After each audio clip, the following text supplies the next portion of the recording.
বন্ধু গতকাল ফোন করলো যে ভাই আন্দোলনে যেতে পারছি না, চা দোকানে কাজ করছে 100 টাকার বিনিময়ে। ভাবুন তো, একটা ছেলে শিক্ষিত হয়ে চাকরি করে তার আজকের কি এরকম কাজের দরকার ছিল? আজকে আপনারা বিকাশ ভবন যাচ্ছেন, কিন্তু আমি কয়েকজনের সঙ্গে কথা বলছিলাম, তারা ভাতা নিতে অস্বীকার করছেন। আপনারা ভাতা নিতে চাইছেন না? দেখুন, ভাতাটা তো আমরা চাইছি না, আমরা চাইছি যোগ্য যে সমস্ত শিক্ষাকর্মীরা রয়েছে তাদেরকে চাকরিতে পুনর্বহাল করা হোক এবং যোগ্য অযোগ্যর পৃথকীকরণ করা হোক এবং যোগ্যদেরকে সম্মানের সহিত বিদ্যালয়ে পাঠানোর ব্যবস্থা করা হোক। যে সময় আমাদের বিদ্যালয়ে থাকার কথা ছিল, আমরা বিদ্যালয়ে না থেকে আজকের আমরা রাজপথে আছি। কেন আমরা থাকবো? আমাদের তো এরকম করার কোনো কথা ছিল না। যারা দুর্নীতি করেছে তাদেরকে শাস্তি দিক, সুপ্রিম কোর্ট, সরকার, কমিশন যা আছে, যারা যারা করেছে তাদেরকে শাস্তি দেওয়া হোক, না করে উল্টে আমাদেরকে কেন শাস্তি দেওয়া হচ্ছে? এই পাপের বোঝা আমরা কেন নেব? আমরা তো কোনো পরীক্ষা ব্যবস্থার সঙ্গে থাকতে চাইছি না। আমরা চাইছি যোগ্য অযোগ্য লিস্ট পৃথকীকরণ করুন এবং সেখানে যোগ্যদের সম্মানের সহিত পুনর্বদল করা হোক। এছাড়া আমাদের কোনো কিছুই নেই। এখনো পর্যন্ত তো আপনারা স্যালারি পাচ্ছেন না, কোনো রকম ভাতা নিচ্ছেন না, আপনাদের চলছে কি করে? দেখুন, সত্যি কথা বলছি, আমি তো পুরুলিয়াতে থাকি, আমি একটা ভাড়া বাড়িতে থাকি, সেখানে ভাড়া বাড়িতে রেন্ট হচ্ছে 7,000 টাকা। এই মতো অবস্থায় আমি আজকে 2 মাস স্যালারি পাইনি এবং আমি এবং আমার মিসেস দুজনেই চাকরি করতাম। হ্যাঁ হ্যাঁ হ্যাঁ, দুজনেই করতাম, দুজনেরই চাকরি হারা হয়ে গেছে। এই মতো অবস্থায় ছেলের পড়াশোনা এবং আমাদের সাংসারিক খরচ, তারপরে পরিবার রয়েছে এবং তৎসঙ্গে অন্যান্য আনুষঙ্গিক খরচ প্রচুর রয়েছে। কিন্তু আমরা এখন পাজল হয়ে যাচ্ছি, হতভম্ব হয়ে যাচ্ছি যে আমরা কি করে চলবো। সরকার বারবার বলছে ইন্টারিম রিলিফ দেবে, এই দেবে সেই দেবে, কোনো সঠিক পলিসি নিয়ে তৈরি করতে পারছে না। আমরা তো সরকারকে কোনো কিছু চাইছি না, আমরা চাইছি আমাদের যোগ্য যারা তাদের যোগ্য সম্মান দিন, সম্মান দিয়ে তাদের বিদ্যালয়ে পাঠান এবং সুপ্রিম কোর্টকে বলুন যে এই যোগ্য অযোগ্য লিস্ট আছে, যোগ্যদেরকে চাকরিতে পুনর্বহালের ব্যবস্থা করা হোক। এটাই আমাদের দাবি, এছাড়া আমাদের কোনো দাবি নেই।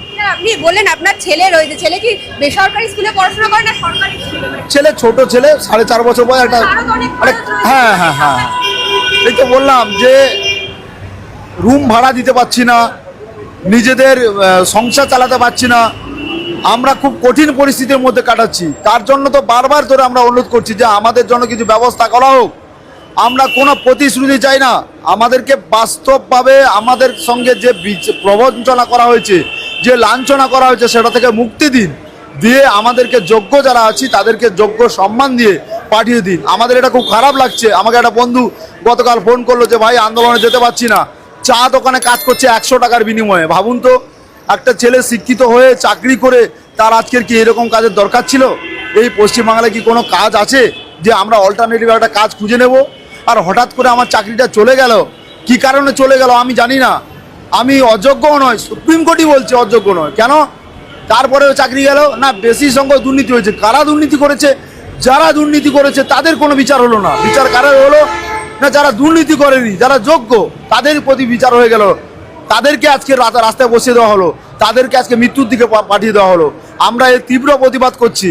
আমাদেরকে প্রকৃতপক্ষে ন্যায় পাইয়ে দিয়ে আমাদেরকে স্কুলে যাওয়ার ব্যবস্থা করুন, যাতে আমরা মুক্তি পাই, আমাদের পরিবার পরিজন আত্মীয় স্বজন সবাই মুক্তি পায়। এই যন্ত্রণা থেকে আমরা মুক্তি চাইছি।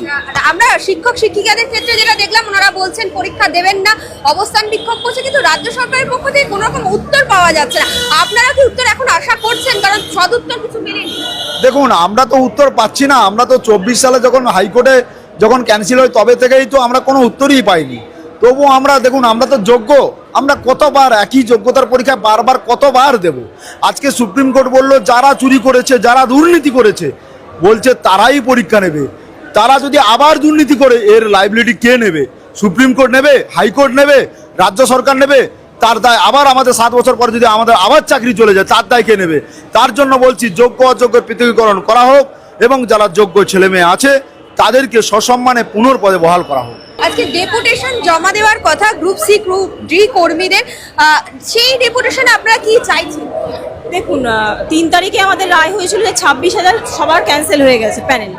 কিন্তু 17 তারিখে যে বোর্ড একটা MA ফাইল করলো, তার এগেনস্টে বলা হলো যে শিক্ষকরা ফিরে যাবে পুনরায় তাদের সার্ভিসে এবং বেতন সমেত। কিন্তু শিক্ষাকর্মীদের জন্য একই রায় বহাল রইল।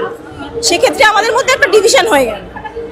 এবং আমরা চাইছি এই যে নোটিফিকেশন বেরোচ্ছে যে পরীক্ষা দেওয়া, সেক্ষেত্রে সুপ্রিম কোর্ট বলেছে 10 গ্রেডরা পরীক্ষা দিতে পারবে না, পরীক্ষায় বসতে পারবে না।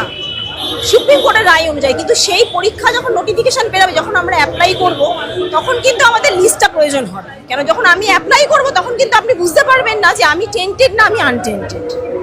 এবং আমাদের আরেকটাও বলা হয়েছে, যারা ইন সার্ভিস ছিলেন তারা পুনরায় তাদের সার্ভিসে আবার ফিরে যাবেন। কিন্তু তারা যখন ডিপার্টমেন্টে গিয়ে বলছেন যে আমি ইন সার্ভিস ছিলাম, সেই ডিপার্টমেন্ট থেকেও জানতে চাইছে যে আমরা টেন্টেড না আনটেন্টেড। তখন সেক্ষেত্রেও আমাদের টেন্টেড বা আনটেন্টেডের লিস্টটা প্রয়োজন হচ্ছে। এবং টিচাররা তো চলে গেলেন গরমের ছুটির পর স্কুলে, আমরা যেতে পারলাম না। সেই জন্য আমাদের একটা সরকারের পক্ষ থেকে দাবি যে যদি আমাদের কিছু করা যায় আর কি। কিন্তু দেখুন, এই পুরো বিষয়টায় আমাদের বলা হচ্ছে যেহেতু গ্রুপ সি এর ক্ষেত্রে করাপশনটা বেশি হয়েছে, কিন্তু এই করাপশনটা করেছে কারা? বোর্ড, এসএসসি, সরকার। কিন্তু তারা কেউ শাস্তি পেল না। শাস্তি পেল এই সাধারণ নিরীহ শিক্ষাকর্মী।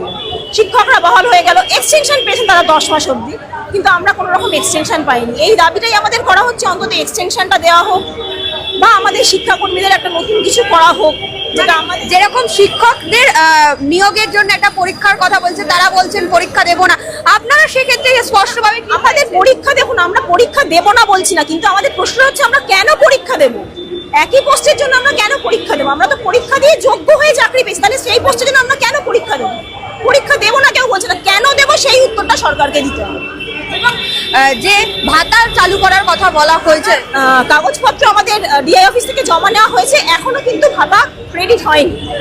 অন্য কোনো ডিস্ট্রিক্টে হয়েছে কিনা জানি না, আমি সাউথ 24 পরগনা ডিস্ট্রিক্টের, কিন্তু সাউথ 24 পরগনা ডিস্ট্রিক্টে এখনো ক্রেডিট হয়নি ভাতা। আপনারা কি ভাতা দিলে ভাতা নেবেন? দেখুন, ভাতার ক্ষেত্রেও অনেক রকম রুলস অ্যান্ড রেগুলেশন করে দেওয়া হয়েছে। সেক্ষেত্রে ফর্ম আমরা জমা দিয়েছি, জানি না এখন কতদূর কি হবে। কিন্তু আমাদের মনে হয় ভাতার থেকে চাকরিটা পার্মানেন্ট করে দেওয়া এটাই আমাদের কাছে ন্যায্য দাবি। ভাতা আমরা কেউই চাইছি না, কিন্তু ভাতা দিলে হ্যাঁ, কিছু লোকের ব্যাংকের লোন আছে, ইএমআই আছে, অনেকের অসুস্থ বাবা মা আছে, তাদের একটু উপকার হবে, এটা ঠিক কথাই দিদি। কিন্তু ভাতা আমরা অ্যাসার চাইছি না, আমরা চাইছি যে কোনো আমাদের চাকরিটা বহাল করা হোক, যোগ্যদের চাকরিটা বহাল করা হোক, এটাই আমরা